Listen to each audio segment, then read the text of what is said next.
हर हर महादेव। तो पहली बार एक शिव चर्चा गीत लेकर आई हूँ और जैसा भी लगे कमेंट करके बताएं। ये डर लागे हमें डर लागे गौरा तोहरे सजनवास डर लागे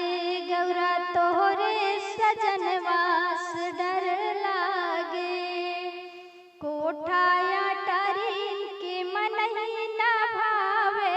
कोठाया टरी शिव के मन ही न भावे मन ही न भावे के मन ही न भावे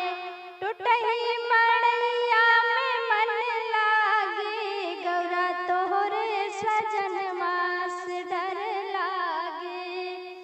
गौरा तोहरे सजनवास डर लागे हमें डर लागे गौरा तोहरे सजनवास डर लागे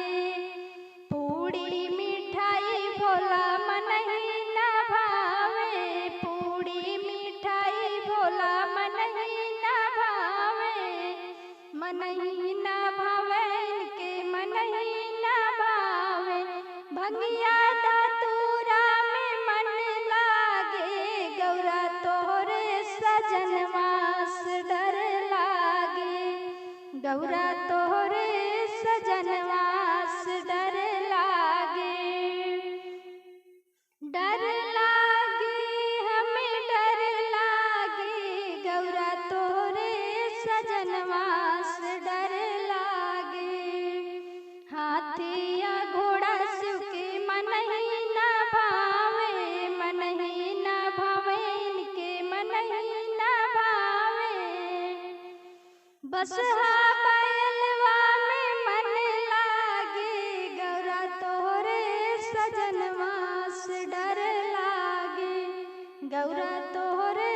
सजनवास डर लागे हमें डर लागे गौरा तोहरे सजनवास